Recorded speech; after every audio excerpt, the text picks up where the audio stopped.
Maybe it makes them go faster. Folk dance. Folk dance, Hungarian folk dance is something really special. If you ever have the chance to experience it, even to me, I have shivers every time I see it because of the sheer energy and power of the performances. I'm going to show you an example.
To whom that's their chosen field to research the folk dance of different nations. And they always have a problem when they go to Hungary because they just can't identify the rules of the dance because there are no rules. It's characterized by improvisation for the most part. Of course, this was more of a staged performance, but the true essence of folk dance is improvisation. And even here you can see that sometimes they dance together, the couple, sometimes they release each other, then they get back together again. So there's basically a lot of freedom. And that's what I think, that's the essence of folk dance, it's energy, freedom, and joy. Okay, next is bragging time. Famous Hungarians. Now, there's just honestly too many, so these are just a very few examples. I tried to select people from different areas of life. So we have, of course, musicians, composers, that's Liszt, one of the greatest composers and piano players of all time. We have the original Tarzan. The original Tarzan actor, he was an Olympic gold medalist swimmer, a Hungarian guy who ended up in Hollywood shooting Tarzan movies. We have the original Dracula. He was also, and if you, maybe when you were kids you watched Sesame Street, there's a character called the Count, and he has a very funny accent. That's supposed to imitate his accent. He spoke like that. The Count. Okay, this man is the one who isolated vitamin C for the first time. He got a Nobel Prize for that. So every time you get sick and you go to see a doctor and he prescribes vitamin C, you have him to thank for it. He's the vitamin man. We have artists. That's a poet. We have, that's an actor from more recent days. His mother's Hungarian. That was a socialite person in the US, although she's quite old now. That's a billionaire, George Soros. He's also Hungarian, but lives in the US now. Not too long ago, he opened a university in Budapest called Central European University. If you're interested in going to study in Central Europe. This man was the first European who ever went to Tibet. He walked to Tibet from Hungary, and he was the first one to study the language there, put a dictionary together, and he actually died there, and he was elevated to the level of a saint. And this man was one of the greatest soccer players of all time. Well, unfortunately, that was a long time ago. We don't really good at soccer anymore. Here's a list of Hungarians who were awarded Nobel Prizes. There's quite a few. Later I will say a few more words about that. Here are some more famous Hungarians and inventions. Believe it or not, but a helicopter was invented by a Hungarian guy. I'm sure you all know this. I don't know what you call it here. We call it the Rubik's Cube because the man who invented it, he was a mathematics professor. His name was Rubik. Ballpoint pen that we use every day. He was a journalist who came up with the idea of a ballpoint pen because it was just too fun for him to use the quills. So he came up with the idea of a ballpoint pen. Vitamin C, holograph. Holograph was invented by a Hungarian man, so was safety matches. Now, this is the atomic bomb, obviously. Everybody knows this guy. That's Einstein. Not too many people know this guy, who was one of his close associates, colleagues, and here we have 1, 2, 3, 4 mysterious-looking people that nobody knows about. They were all Hungarians, and they all worked on the Manhattan Project. I don't know how many of you know about the Manhattan Project. That was the project before the end of World War II, which basically resulted in creating the first nuclear bomb. Now, it's not a very good thing, but the nuclear bomb basically ended the war, and it stopped Nazism from spreading or taking roots in Europe. So, basically, these 4 Hungarians made world peace. So, thank you. If you ever study these people, this man became an advisor to IBM. Many people say he had the fastest mind ever. This man intimidated every mathematics professor that he came across. He was a genius. And basically, all of these people got Nobel Prizes in their respective fields. Okay, here we go. Nobel Prize winners. In total, so far, we have 18 prizes. That's not so bad because it puts us in the top 20% worldwide. Now, just to compare, who knows how many Nobel Prizes does Taiwan have so far? Give me a number. 1? Actually, it is 1. Yes, 1. Jayo, Taiwan. Yes. Okay. Now here's a short video again to sort of review these great men that that were born in Hungary and created wonderful things for us to use today. So this is a short video about inventors or inventions.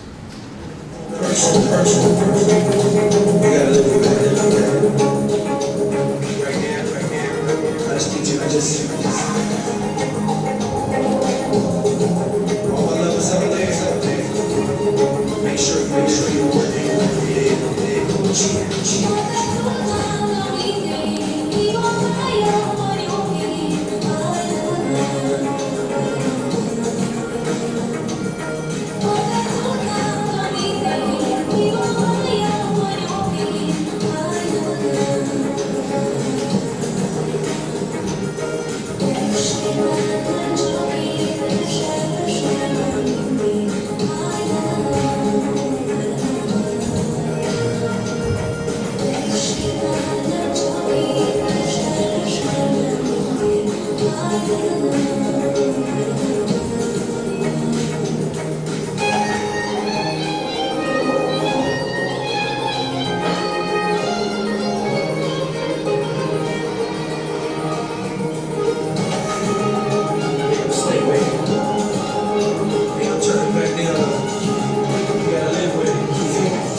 Bloodshot red on my heart turned black. We smoke young, I ain't never blame that.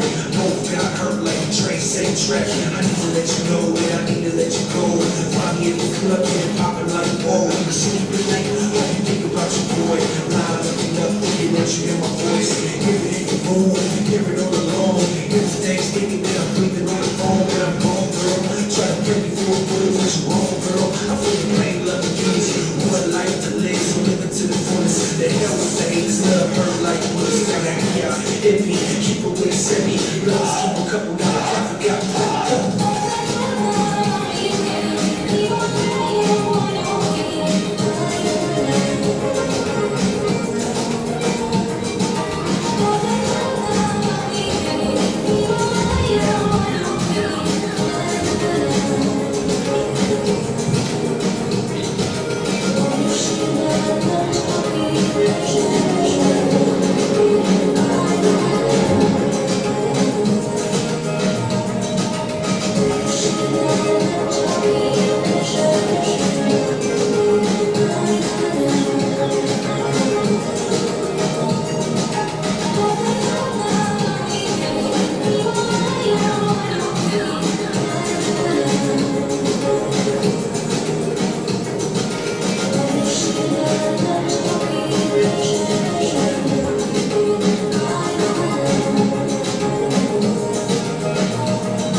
We didn't do the fireworks. That was you. Yeah, that was you. Okay. A few words about the language. This is a quote from a very famous Irish playwright. This is what he said about the Hungarian language. After studying the Hungarian language for years, I can confidently conclude that this extraordinary, ancient, and powerful language is best suited to precisely describe the tiniest differences and the most secretive tremors of emotions. Outside, you can see a poster that features these signs, these characters, or these runes. This is the ancient Hungarian script. Now, what's interesting is what you see here, this little medallion, it has examples of the oldest writing that we have. This is older than Sumerian, but very similar to Sumerian, but much older than Sumerian writing. Again, scholars are still debating what it all means. Does it mean anything? So the translation is not really ready yet. But if you look at the pictograms, for example, this one is exactly the same. Now this is an interesting character because this is the character for 1. And it's very curious that the number 1 would be designated by 3 lines. This actually was also sort of like in a slightly different form. It's still today on the coat of arms of Hungary. And of course it brings to mind the Trinity. The one God that is actually 3, right? Okay. Today we use an alphabet that's very similar to the English or the Latin letters, but we have 44 letters in the alphabet. As you can see, we have different letters for long and short vowel sounds. That's the short, that's the long. Each vowel has a short and a long version. We have double consonants. They designate different sounds. And what's good about this is that once you hear Hungarian and once you know the alphabet, you can very easily write down what you hear. For example, if you think about English, there are many, many exceptions from the phonetic rules. But in Hungarian, it very closely follows the written form, what you hear. Okay, here's another quote from an Englishman about the language. The Hungarian language goes far back. It developed in a very peculiar manner, and its structure reaches back to times when most of the now spoken European languages did not even exist. It is a language which develops steadily and firmly in itself, and in which there are logic and mathematics. By the way, those genius inventors that I showed you earlier, almost all of them without exception, when they asked them, what is the secret of your genius, they said it's the language. Because they grew up speaking Hungarian, and as it says here, the language itself, because language and thought are very closely connected, so that, if you speak a different language, you need to think a different way. And this language, it seems, it lends itself to logical thought. It is like a stone consisting of only one piece, on which the storms of time left not a scratch. It's not a calendar that adjusts to the changes of the ages. It needs no one, it doesn't borrow, it doesn't give or take from anyone. This language is the oldest and most glorious monument of national sovereignty and mental independence. What scholars cannot solve, they ignore. The floors of the old Egyptian temples, which were made out of only one rock, cannot be explained. No one knows where they came from, or how they were transported and lifted to the top of the temples. The genuineness of the Hungarian language is a phenomenon much more wondrous than this. Alright. So, I thought we might finish this with a little language tutorial. Okay? Maybe it will make you smarter if you learn a little Hungarian. So here's the thing. Repeat after me, okay? The first sentence will mean you are pretty. And this is how it goes. Szép vagy. Szép vagy. Thank you. Very kind. Okay, next one. I love you. One word. Szeretlek. Szeretlek. I know. I love you too. Okay? This was fun. Ez jó volt. Ez jó volt. Thank you is köszönöm. Köszönöm. And goodbye is, it's a little long, viszont látásra. Hey, not bad, not bad. The end. Thank you very much.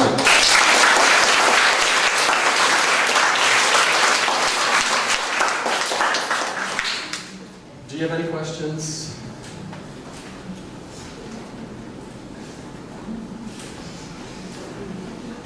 You're lost for words, I know. Okay, yes. In Hungary, do you have a favorite place or places? Favorite place?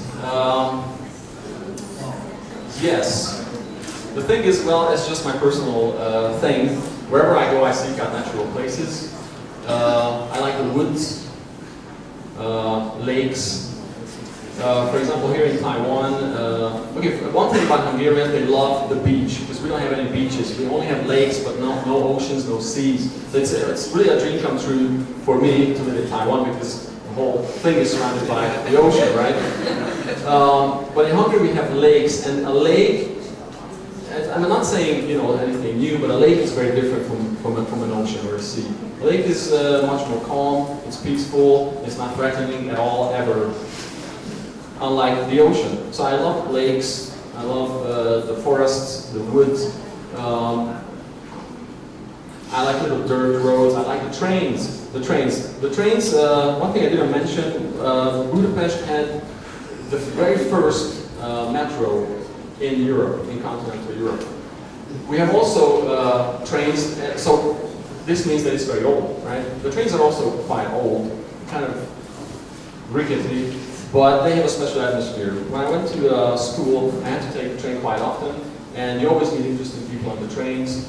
At that time, it was allowed to smoke, and there were smoking cars, there was a dining car, so taking the train was always an experience. Yeah. So I love the trains, yes. Okay. Any other questions? Yes. I'm so glad you came. I'm so glad. The food, what is it like? Okay. Okay. Yes, the food. There's a beautiful picture book out there that will tell you the story about food. Food, bread, cheese, butter, potatoes, wine.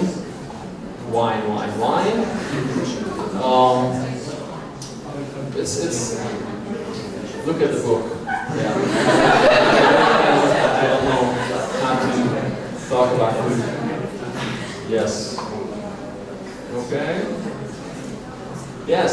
What's your Hungarian name? Okay, that's a very good question. Yes. Thank you. So, okay.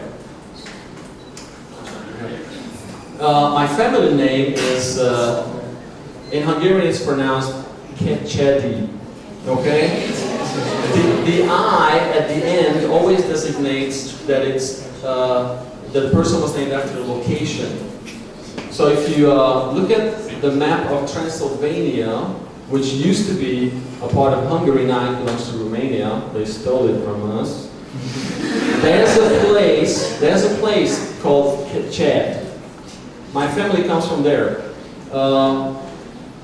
You can actually look it up on Wikipedia. There's a whole file about the town and the history of the town, and it will let you know that the people who basically owned the land, they were sort of like noblemen, but something happened and they lost whatever they had. So unfortunately, I'm not a noble person anymore. My first name, my given name, is Laszlo. He was one of our great kings. There's a legend about him. Who was attacking Hungary at the time? Somebody was attacking Hungary at the time, and by the time this king was already dead. And the enemy grabbed one of the beautiful Hungarian girls and started riding away on his horse with this girl. And that is when the spirit of this king appeared out of nowhere, went after the enemy, slew him, and got the girl back. And after this, I'm not making this up, this is true, it's a true, right? It's a legend. He was also elevated to the level of saint. He was a king, he's a saint now. And I was named after him. Thank you. Yes. We have, actually my wife noted the other day that in Hungary there are very limited choices for names. By the way, we have name days. Because names, as I said, are very important. We celebrate not only birthdays, but name days. So she noted that there are very few given names. Because if you go to Hungary, there are a lot of boys who have this name. And it can be quite annoying, honestly. I remember at one time, I was in Scotland during the summer. It was an international group of young people. There were 3 Hungarian males, and they all had the same given name. Well, what can you do? Yes. Any other questions? Yes. Can you do the Hungarians? I was so afraid that someone might ask me to do that. No, I can't. But as I said, it's improvisation. You know, you need to get into the mood. If you listen to the music, it started out slow, and it went faster and faster and faster and faster and faster. So I guess if you have the right atmosphere and the right music, you will just know what to do. And if you paid attention, the man, mostly what they did was just slapping their boots. Slapping their boots. And you're like, what's going on there? It's just an expression of joy, right? I mean, it's like saying, yes! right? And the girls, they were just spinning. It's, many people read a lot of stuff into folk dance, like, it's sort of like a cosmic union and harmony. Because the man is sort of like the sun, and the woman is the earth, right? And the woman is just spinning and turning around the man, and it's the man who's in control. The women are supposed to follow the men when they dance. That's, but no, I can't, sorry. Yes. Good question, good question. Similarities between Taiwan and Hungary. For example, in Chinese you have the feminine name first, and then the given name is the same in Hungarian. So that's a similarity. Feminine name comes first, and then given names. I can't think of anything else.